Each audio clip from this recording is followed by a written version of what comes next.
بسم اللہ الرحمن الرحیم۔ تجوید القرآن شارٹ کورس میں آپ کو خوش آمدید کہتے ہیں۔ آج ہم سبق نمبر 14A میں حروف طرفیہ کے متعلق پڑھیں گے۔ حروف طرفیہ کو حروف طرفیہ کیوں کہا جاتا ہے؟ تو چلیں اس جانب آتے ہیں۔ آپ کے سامنے انسانی زبان نظر آئے گی آپ کو۔ انسانی زبان کی اس سیدھی سائڈ، سیدھی کروٹ کو عربی میں حافۃ اللسان کہا جاتا ہے۔ یہ زبان کی سیدھی سائڈ ہے۔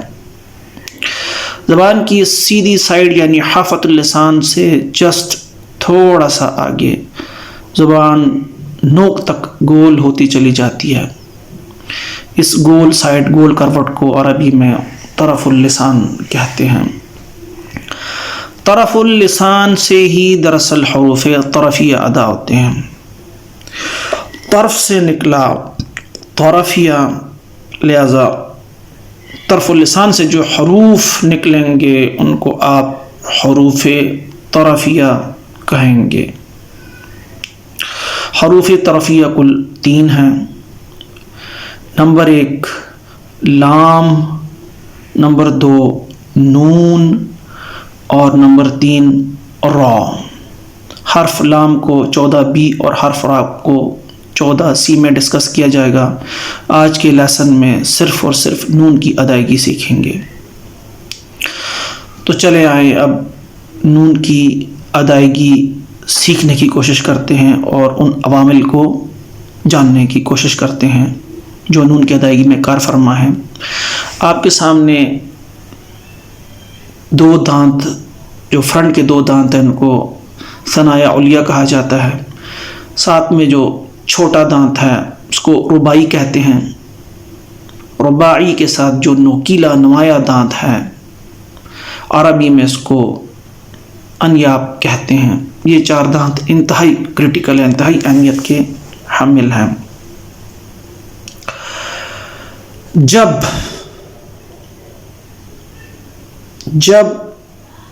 آپ کی جو زبان کی طرف ہے یعنی طرف اللسان، جب ثنایا علیہ، رباعی اور انیاب کے اندرونی ان مسوڑوں کے ساتھ چپکے جو تالو کی جانب مائل ہیں، یعنی آپ نے زبان کی طرف کو دانتوں کی طرف مائل نہیں کرنا بلکہ اس کو تالو کی طرف مائل کرنا۔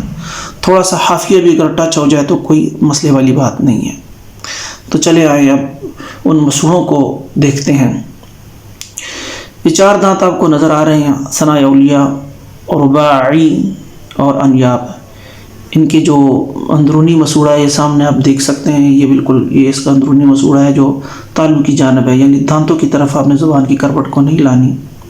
یہ دیکھ سکتے ہیں آپ، یہ مخرجی حصہ ہے ثنایا علیہ، رباعی، انیاب کا مسوڑا جو تالو کے جانب ہے، یہ اہمیت کا حامل ہے اور یہاں سے ہی حرف نون کی ادائیگی ہوتی ہے۔ تو اب ادائیگی سیکھنے کی کوشش کرتے ہیں۔ بیٹا آپ اپنی طرف اللسان یعنی زبان کی جو گول کروٹ ہے، آپ ان 4 دانتوں کے اس مسوڑے کے ساتھ چپکائیں جو تالو کی جانب مائل ہے۔ دانتوں سے آپ نے اپنی زبان کی طرف کو ٹچ نہیں کرنا، کوشش کریں یہ تھوڑا سا مزید بہتر کریں، تھوڑا سا اور یہ پرفیکٹ کنڈیشن بننے والی ہے۔ یہ تقریباً بن گئی ہے، نون کی ادائیگی ہو رہی ہے جی، نون۔ اب ہم لٹریچر کی جانب آتے ہیں۔ سبق نمبر 14A میں حروف طرفیہ کو ڈسکس کرتے ہیں۔ حروف طرفیہ کو حروف ظلفیہ بھی کہتے ہیں۔ آپ کے سامنے زبان کی ایک امیج ہو رہی ہے جو بلیو یعنی نیلے کلر کی جو باؤنڈری ہے یہ حافۃ اللسان ہے، یہ سیدھی کروٹ ہے۔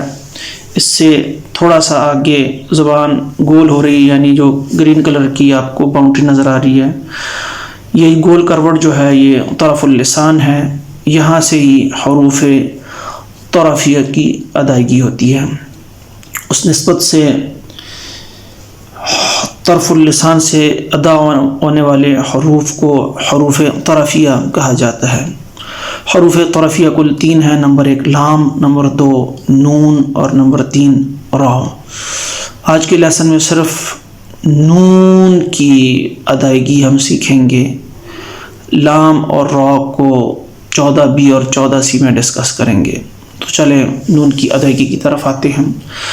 آپ کے سامنے انسانی جبڑے کی ایک امیج شو ہو رہی ہے. یہ اوپر والا جبڑا ہے. اوپر والے جبڑے میں سامنے کے جو 2 دانت ہیں، عربی میں ان کو ثنایا علیا کہا جاتا ہے. ثنایا علیا کے ساتھ جو چھوٹا دانت ہے اس کو رباعی کہتے ہیں، اور پھر اس کے ساتھ جو نوکیلا دانت ہے عربی میں یہ انیاب کہلاتا ہے. طرف اللسان یعنی زبان کی گول کروٹ جب ان 4 دانتوں کے اندرونی اس مسوڑے کے ساتھ ٹچ ہو جو تالو کی طرف مائل ہو تو نون کی ادائیگی ممکن ہو جاتی ہے، یعنی اس کی مخرج کمپلیٹ ہو جاتا ہے. اس دوران اگر آپ کی زبان کا یعنی حافۃ اللسان زبان کی سیدھی کروٹ حافۃ اللسان بھی اگر ان مسوڑوں کے ساتھ تھوڑا سا ٹچ ہو گیا تو فکر کی کوئی بات نہیں ہے، کیونکہ مختلف نوع کے انسان ہے. کسی کا جبڑا لمبا ہوتا ہے، کسی کی زبان لمبی ہوتی ہے، کسی کی زبان چھوٹی ہوتی ہے، کسی زبان کا طرف چھوٹا ہوتا ہے، حافہ بڑا ہوتا ہے. تو کوئی حرج نہیں ہے اگر حافہ بھی تھوڑا سا ٹچ ہو گیا، حافۃ اللسان بھی تھوڑا سا ٹچ ہو گیا تو کوئی مسئلے والی بات نہیں ہے، مخرج ٹھیک ہی ادا ہوگا. اب ہم آتے ہیں نون کی کچھ مثالوں کی جانب. پہلی مثال ہے جی ان، دوسری مثال ہے ان، تیسری مثال ہے لیکن. زبان کی کروٹ بالکل ان 4 دانتوں کے اندرونی اس مسوڑے سے ٹچ ہو رہی ہے جو تالو کی طرف مائل ہے. یاد رہے زبان کی کروٹ دانتوں کی طرف نہ آئے ورنہ آپ مخرج سے نکل جائیں گے، اور اگر تھوڑا سا حافۃ اللسان بھی ٹچ ہو جائے تو فکر کی کوئی بات نہیں ہے، مخرج انشاءاللہ صحیح ادا ہوگا. امید کرتا ہوں آپ حروف طرفیہ میں سے حرف نون کو سیکھ گئے ہیں اور اس کے مخرج کو بھی جان گئے ہیں. لیسن نمبر 14B میں انشاءاللہ تعالی حرف لام کو ڈسکس کریں گے. اجازت چاہتا ہوں. اللہ حافظ.